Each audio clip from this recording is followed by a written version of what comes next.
Bismillahirrahmanirrahim. Assalamualaikum warahmatullahi wabarakatuh. Selamat pagi, berjumpa kembali di pertemuan kedua untuk mata kuliah penambangan data atau data mining. Topik kali ini adalah mengenal data, yaitu Getting to Know Your Data. Kode untuk mata kuliah ini adalah SIT 5255, Sistem Informasi, mata kuliah teori semester 5, 2 SKS, nomor urut ke-55.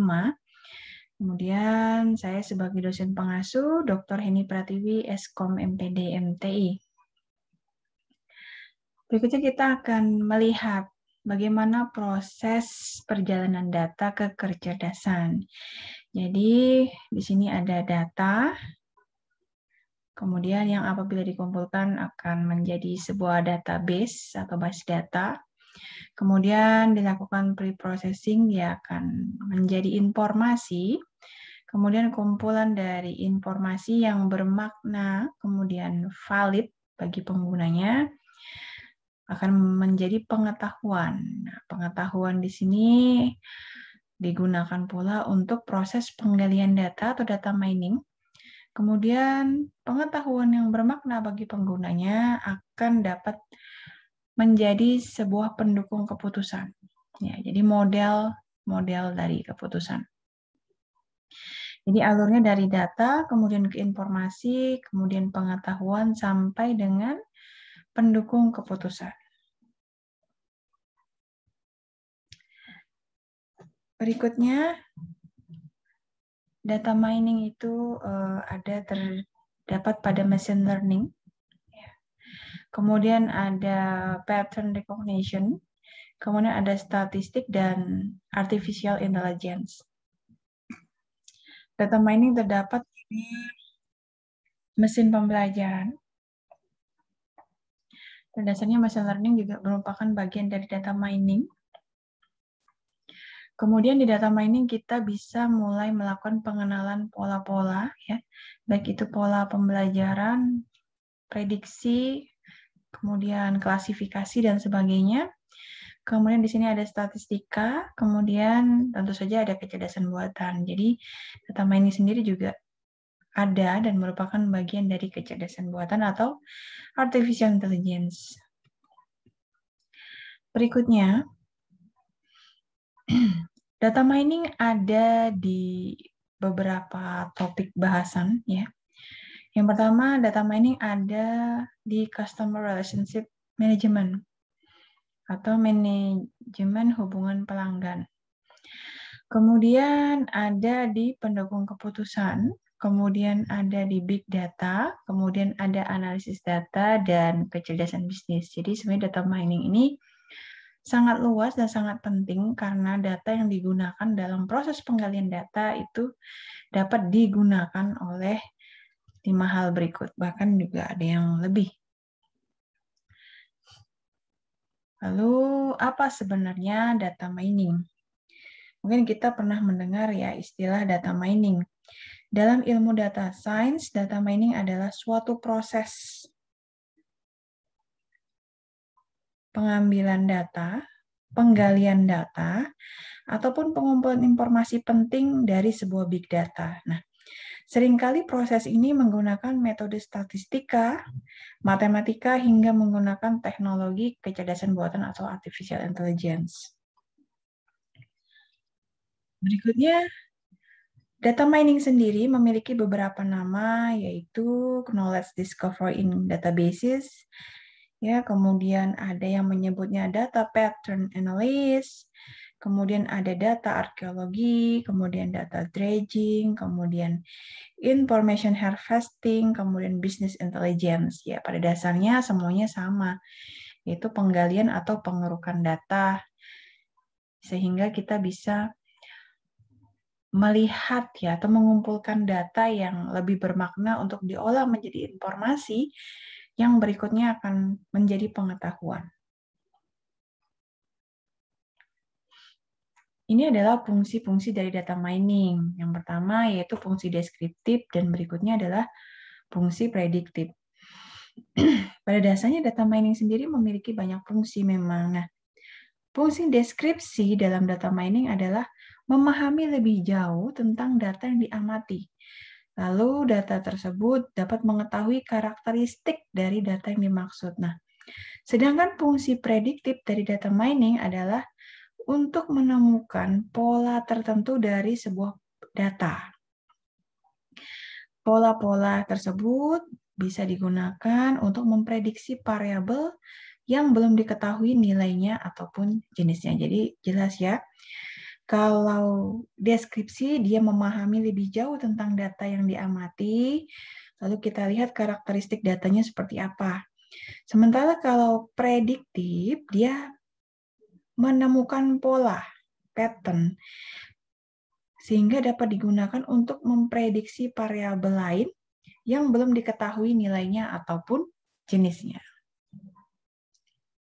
Berikutnya adalah kita harus mengetahui langkah-langkah apa sebenarnya yang harus dilakukan dalam pengambilan data mining atau penggalian data. Jadi sebenarnya data mining memiliki beberapa proses dalam menemukan data baru. Nah, tahapan-tahapan tersebut dimulai dari data yang masih raw, data yang masih kasar, masih begitu banyak ya, hingga menjadi sebuah informasi yang telah diolah, kemudian siap untuk digunakan. Proses data tersebut yang pertama adalah data cleansing. Ini merupakan tahapan yang paling awal, di mana data-data yang tidak lengkap, kemudian masih mempunyai banyak error atau missing value ya, kemudian ada data pula yang tidak konsisten, maka dia harus dibuang dulu dari koleksi-koleksi data. Kemudian yang berikutnya, yang kedua adalah data integration. Data integration ini apabila datanya berulang sehingga digabungkan menjadi satu di tahap ini. Jadi tidak boleh ya ada dua data yang sama. Jadi kalau ada dua data yang sama, dia harus jadikan satu. Kemudian berikutnya adalah selection atau seleksi. Nah, data-data yang sudah dibersihkan tadi dan juga sudah digabungkan kemudian akan dipilah menjadi data yang relevan terhadap apa yang diperlukan oleh perusahaan. Kemudian berikutnya adalah data transformation. Nah, setelah melalui tahap seleksi, kemudian data akan dikirimkan ke dalam tahap mining prosedur melalui agresi data.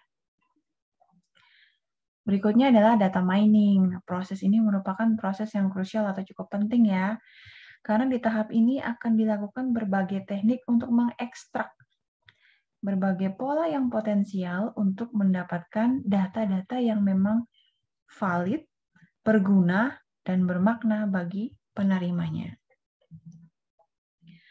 Selanjutnya ada yang namanya pattern evolution. Nah, di tahap ini ada proses di mana pola-pola potensial telah ditemukan dan akan dilakukan tahapan identifikasi berdasarkan standar yang telah diberikan. Jadi ketika data-data itu sudah dikumpulkan, sudah digali, kemudian kita akan melihat standar yang sudah diberikan oleh perusahaan misalnya tentang data tertentu, maka data-data itu bisa diidentifikasi berdasarkan standar yang sudah diberikan sebelumnya.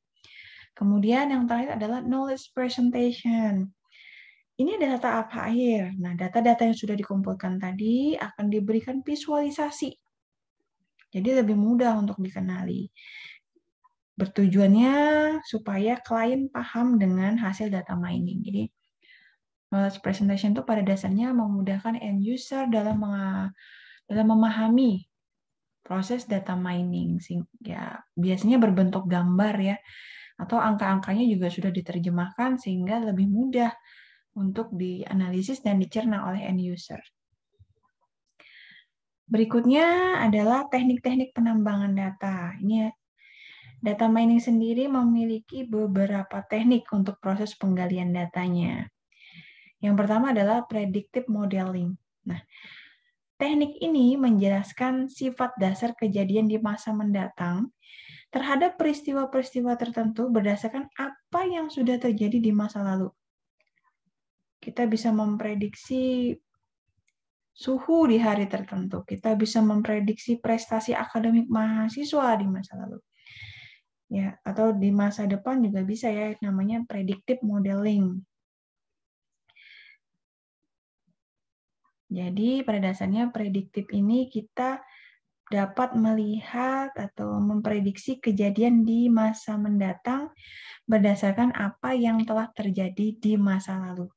Jadi misalnya kita ingin melihat prestasi akademik mahasiswa di semester depan dengan melihat kinerja atau prestasi akademiknya di semester sebelumnya.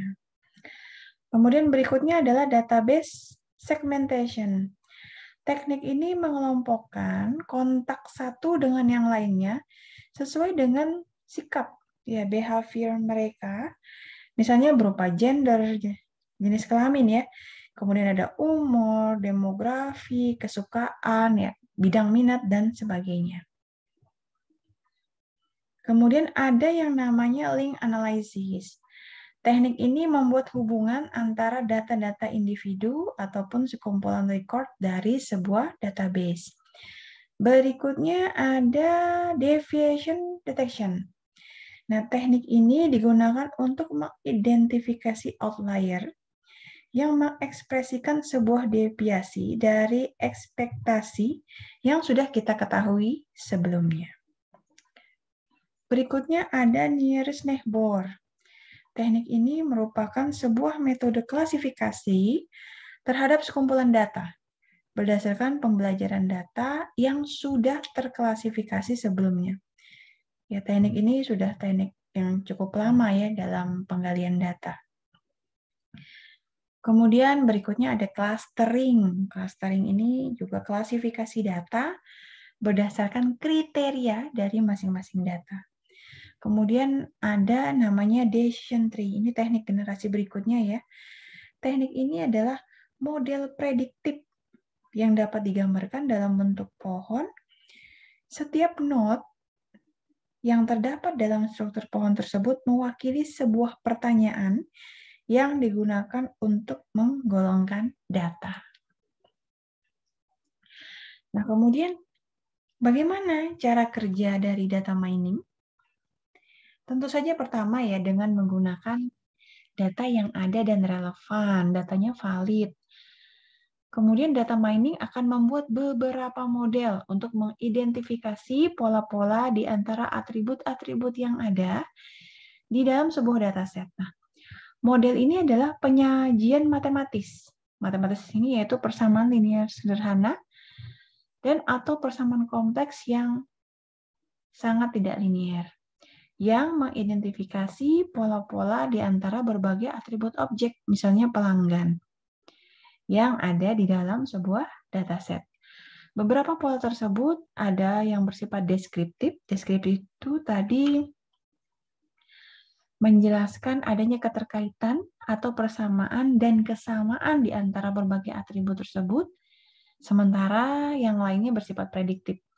Jadi kalau prediktif itu dia memprediksi value, nilai atau hasil yang akan terjadi pada atribut-atribut tertentu. Nah, berikutnya kita akan melihat 4 jenis pola utama dari data mining. Ya, secara umum sih data mining mengidentifikasi 4 jenis pola utama ya. Yang pertama adalah association, yaitu untuk menemukan pengelompokan hal-hal yang biasanya terjadi secara bersamaan. Jadi misalnya di dalam keranjang belanja itu analisisnya apa saja sih? Yaitu kalau di dalam contoh kasus namanya market basket analysis ya. Kemudian yang kedua adalah prediction. Prediction ini dia menjelaskan sifat dasar kejadian di masa mendatang terhadap peristiwa-peristiwa tertentu berdasarkan apa yang telah terjadi di masa lalu.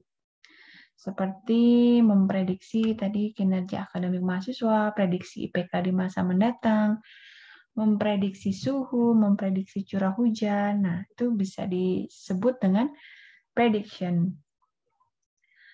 Kemudian cluster ini mengidentifikasi pengelompokan hal-hal berdasarkan karakter-karakter yang sudah diketahui, seperti mengelompokkan pelanggan dalam segmen-segmen yang berbeda, berdasarkan demografis atau wilayah mereka, kemudian pola pembelian mereka di masa lalu. Berikutnya adalah sequential relationship, yaitu menemukan rangkaian. Jadi sequential itu ada rangkaian peristiwa-peristiwa. Misalnya untuk memprediksi bahwa seorang nasabah bank sudah memiliki akun untuk checking, maka dia bisa membuka akun untuk savings, ya, untuk tabungan, dan kemudian membukukan akun investment dalam setahun kemudian.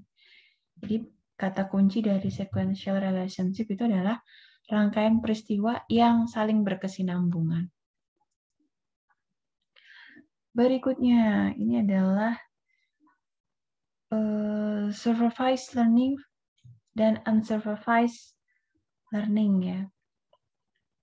Nah, berkaitan dengan 4 jenis pola utama tadi, ya. Kalau pola-pola itu sudah diekstraksi dari data secara manual, nah, tapi volume data kan dia akan terus meningkat, terutama di zaman modern, ya, seperti yang kita bahas di minggu lalu, bahwa data itu amat sangat berlimpah. Sehingga kita menciptakan kebutuhan untuk pendekatan yang lebih otomatis. Dataset saat ini sudah tumbuh sangat pesat, baik dari sisi size, ya, ukuran, juga makin kompleks nih. Jadi analisis datanya pun juga meningkat, sehingga kita perlu menggunakan berbagai tools pemrosesan otomatis. Baik itu menggunakan metode, dan algoritma-algoritma. Nah, perwujudan dari evolusi, jadi ada evolusi, cara-cara yang otomatis dan semi-otomatis inilah yang memproses dataset yang besar, sehingga secara umum kita bisa menganggapnya sebagai data mining. Nah, secara umum, tugas-tugas di dalam penggalian data atau data mining ini diklasifikasi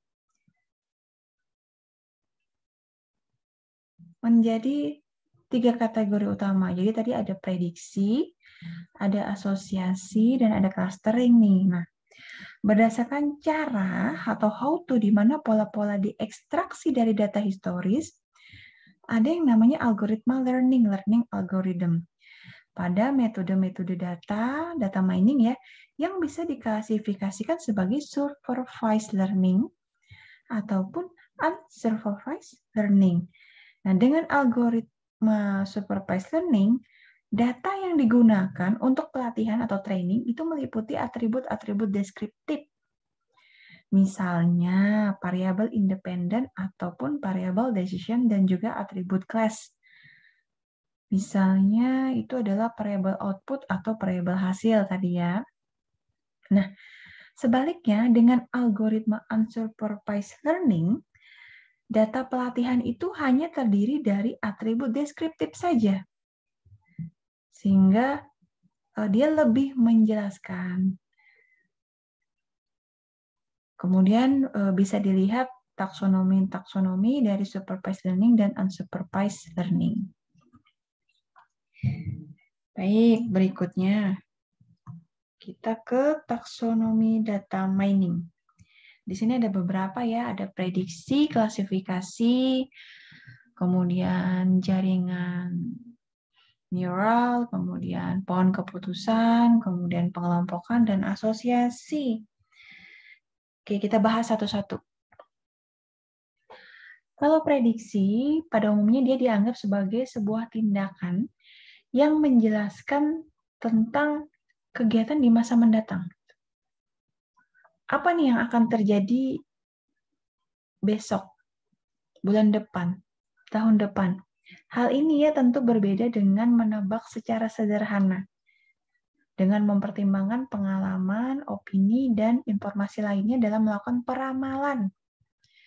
Istilah yang umum dikaitkan dengan prediction ini biasanya adalah forecasting, ya. Forecasting itu biasanya ada saham, curah hujan, banyak, ya. Meskipun banyak orang yang percaya bahwa sebenarnya kedua istilah itu sama gitu, tetapi tetap ada perbedaannya. Kalau prediction itu umumnya berbasis opini dan pengalaman.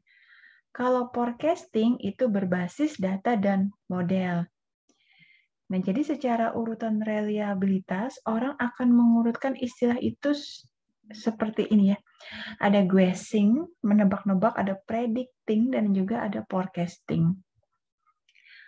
Nah, dalam istilahnya data mining, prediction dan forecasting itu bisa digunakan secara sinonim. Dan istilah prediksi digunakan sebagai penyajian yang umum, bergantung pada sifat alami yang akan kita prediksikan. Prediksi bisa disebut secara lebih spesifik sebagai classification, di mana prediksi itu ramalan besok diberi label class. Misalnya nih kalau cuaca ya, ada rainy, sunny, atau regresi, di mana hal yang diprediksi misalnya suhu besok seperti apa, tentu dalam bentuk angka real. Berikutnya adalah klasifikasi. Klasifikasi atau disebut juga supervised induction. Ini adalah tugas dalam data mining yang paling umum. Tujuan klasifikasi adalah menganalisis data historis. Jadi kalau ada data historis, data sebelumnya, riwayat disimpan tuh dalam database, kemudian secara otomatis dia menghasilkan suatu model yang bisa digunakan untuk memprediksi perilaku di masa mendatang. Nah, model induksi ini terdiri dari generalisasi pada baris-baris data yang digunakan untuk training atau pelatihan. Dia akan membantu membedakan kelas-kelas standar. Harapannya tentu model ini bisa digunakan untuk memprediksi kelas-kelas dan baris-baris yang belum kita klasifikasi. Dan lebih penting lagi nih, dia bisa secara akurat memprediksi peristiwa-peristiwa aktual di masa mendatang. Ada berbagai macam tool sih kalau classification itu ya. Ada neural network, ada decision tree, dan juga machine learning. Jadi bagian-bagian dari itu juga gitu. Kemudian tools-toolsnya juga sangat banyak. Ada support vector machine, ada genetic algorithms. Kemudian untuk teknik-teknik klasifikasinya sendiri juga sangat beragam ya. Biasanya dia berbasis statistik, misalnya regresi, kemudian analisis diskriminan.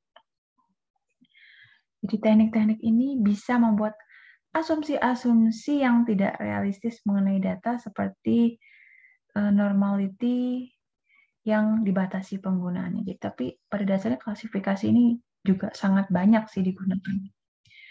Dalam project-project data mining ya, proses klasifikasi, cara belajar siswa atau cara belajar mahasiswa itu juga bisa dibuat seperti itu.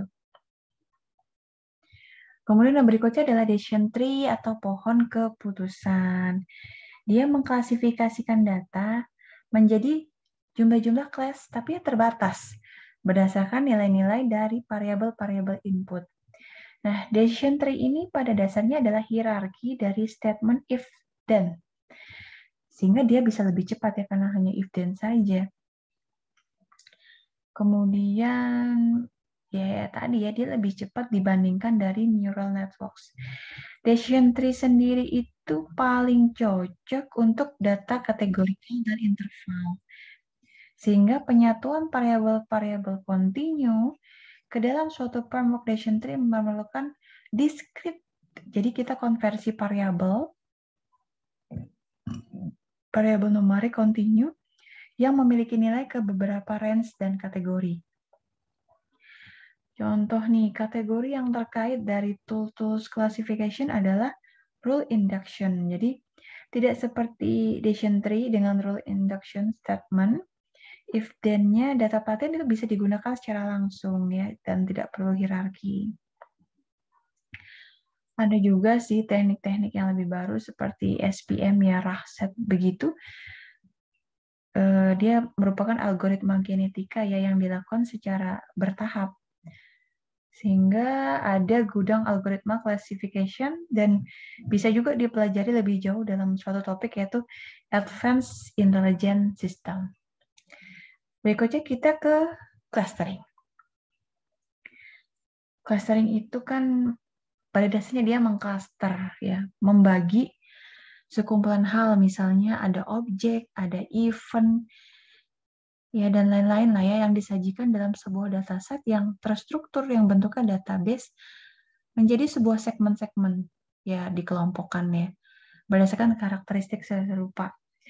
Berbeda dengan klasifikasi, jadi meskipun sama-sama mengklasifikasikan, kalau clustering dia agak berbeda karena label-label kelas itu tidak diketahui. Kemudian ketika algoritma terpilih memeriksa dataset, kemudian mengidentifikasi kesamaan, ya berdasarkan karakteristik itulah klaster kemudian dibuat. Karena klaster-klaster itu ditentukan dengan algoritma yang jenisnya heuristik, dan karena algoritma yang berbeda bisa saja menghasilkan hasil yang berbeda meskipun dataset itu bakalan sama. Sehingga hasil-hasil teknik clustering itu benar-benar dapat digunakan. Kita perlu kadang-kadang seorang pakar ya untuk interpretasi. Kemudian kita bisa modifikasi dari cluster-cluster yang sudah diberikan. Cluster-cluster itu ya masuk akal aja gitu untuk didapatkan, kemudian digunakan untuk diklasifikasikan dan menginterpretasikan sebuah new data atau data baru. Kalau dari kita sampaikan tadi ya, teknik clustering ini perlu optimasi. Karena tujuan dari clustering sendiri yaitu dia membuat kelompok di mana anggota kelompok dalam setiap kelompoknya memiliki kemiripan. Kemiripannya maksimum dan anggota-anggota di kelompok lain memiliki kemiripan juga yang minimum.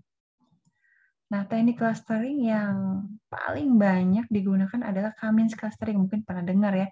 Cummins clustering dari statistik dan self-organizing maps. Itu dia asalnya dari machine learning yang merupakan bagian dari arsitektur jaringan saraf yang dikembangkan oleh Kohonen. Nah, banyak perusahaan yang seringkali ya menggunakan sistem data mining secara efektif untuk melihat segmentasi market dengan menggunakan analisis cluster. Apa sih sebenarnya analisis cluster? Dia adalah cara yang mengidentifikasi berbagai kelas dari berbagai item. Ya, sehingga item-item dalam suatu cluster itu memiliki lebih banyak kesamaan satu sama lain dibandingkan item-item dengan cluster yang lain. Nah, sehingga perusahaan itu bisa mensegmenkan pelanggan atau mengklasterkan pelanggan dan mengarahkan produk marketing secara tepat ke segmen-segmen dalam waktu yang tepat dengan format yang tepat dengan harga yang tepat. Misalnya di range 30 sampai 40 biasanya belanja apa di hari apa, kemudian pola belinya seperti apa. Oke, berikutnya adalah association atau asosiasi. Atau ada juga yang menyebutnya association rule learning in data mining, yaitu teknik yang sangat populer dan dikaji dengan baik sekali untuk menemukan hubungan, ya, relationship yang menarik di antara variabel satu dengan variabel lain dalam sebuah database yang besar. Nah, ada teknologi pengumpul data otomatis, contohnya yang sering kita lihat ya di swalayan yaitu barcode scanner. Sering dilihat ya dalam bentuk fisik ya. Nah, penggunaan association rules ini adalah untuk menemukan pola keteraturan di antara berbagai produk dalam transaksi dengan skala yang sangat besar, yang biasanya dicatat oleh sistem POS, Point of Sales dalam supermarket atau swalayan ya. Nah, hal ini sudah menjadi hal umum dalam knowledge discovery di industri retail. Nah, dalam konteks industri retail sendiri, association rule mining ini seringkali disebut juga dengan market basket analysis. Kita berikutnya, ini ada dua, yaitu link analysis dan sequence analysis. Kalau kita tadi belajar tentang pola-pola ya, jadi dua turunan dari association rule mining gitu. Itu ada link analysis dan sequence analysis. Kalau link analysis, kaitannya banyak objek yang menarik didapatkan secara otomatis, seperti hubungan antara halaman-halaman web, ya link ya, nge-link gitu, dan hubungan referensial di antara berbagai grup penulis publikasi akademik, contoh begitu. Nah, dengan sequence mining, berbagai macam hubungan itu bisa diteliti berdasarkan urutan kejadian untuk mengidentifikasi association terhadap waktu. Nah, berbagai algoritma yang digunakan dalam association rule mining meliputi algoritma a priori yang sangat terkenal. Algoritma ini itu adalah gini, ada sekumpulan item yang sering muncul, kemudian kita identifikasi. Ada FV growth, ada 1R, ada 0R, dan eclipse. Oke, seperti itu ya. Berikutnya kita ke visualization dan time series forecasting. Ada dua teknik ini yang sering dikaitkan dengan data mining. Ya, itu tadi. Kalau visualization, dia tuh digunakan bersamaan dengan teknik-teknik data mining untuk memperoleh pemahaman yang lebih jelas mengenai hubungan yang mendasarinya. Sedangkan time series forecasting itu adalah data adalah serangkaian nilai dari variabel yang sama, kemudian diambil dan disimpan dari waktu ke waktu. Ya, time series-nya dari waktu ke waktu. Nah, data ini kemudian akan kita gunakan untuk mengembangkan model. Modelnya nanti akan memperkirakan nilai-nilai di masa mendatang dan dari fenomena yang sama gitu. Jadi semoga cukup jelas ya perbedaan antara visualization tadi ya untuk memperoleh pemahaman yang lebih jelas mengenai hubungan yang mendasari. Jadi lebih tervisualisasi. Sementara kalau time series forecasting sendiri kata kuncinya adalah dia serangkaian nilai ya. Data itu serangkaian nilai dari variabel yang sama kita ambil kemudian kita simpan dari waktu ke waktu. Kemudian data ini kita kembangkan menjadi sebuah model yang dapat digunakan untuk memprediksi atau memperkirakan atau forecast nilai-nilai di masa mendatang dari fenomena yang sama. Nah, berikutnya ada yang namanya hipotesis atau discovery driven data mining sebenarnya ya. Nah, data mining ini bisa berbasis hipotesis atau berbasis discovery. Pada dasarnya, hipotesis driven data mining itu dimulai dengan suatu dalil oleh penggunanya atau usernya ya. Kemudian akan divalidasi keadaannya. Apa sih sebenarnya yang terjadi dari dalil tersebut? Contoh, manajer marketing itu bisa bertanya, apakah penjualan compact disc itu terkait dengan penjualan videonya, kemudian apakah penjualan flash disk itu berkaitan dengan laptopnya atau dibalik ya, apakah penjualan laptop itu sebanding dengan penjualan aksesoris laptopnya. Jadi proses hipotesis kemudian penemuan penggalian data. Jadi seberapa banyak misalnya laptop itu laku, kemudian seberapa banyak kita bisa ukur aksesorisnya juga seberapa banyak laku. Karena biasanya kalau laptop sendiri kan kita perlu aksesoris, misalnya screen protector, kemudian kita kadang perlu handbag dan segala macamnya. Nah, dari data mining yang kita punya, kemudian kita bisa menemukan data baru untuk proses penggalian data. Pada dasarnya, discovery driven data mining ini menemukan pola asosiasi associations, dan hubungan-hubungan lainnya yang tersembunyi di dalam sebuah dataset. Jadi dari sebuah penggalian data, misalnya tadi ada penjualan data laptop, kemudian kita bisa menggali data untuk penjualan aksesoris laptop. Hal ini tentu bisa menyingkap fakta-fakta yang tidak diketahui atau bahkan dipikirkan sebelumnya oleh perusahaan. Baik, semoga cukup jelas penjelasannya untuk hipotesis dan discovery driven data mining.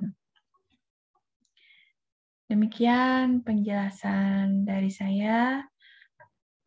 Kurang lebihnya mohon maaf. Semoga bermanfaat. Terima kasih. Wassalamualaikum warahmatullahi wabarakatuh.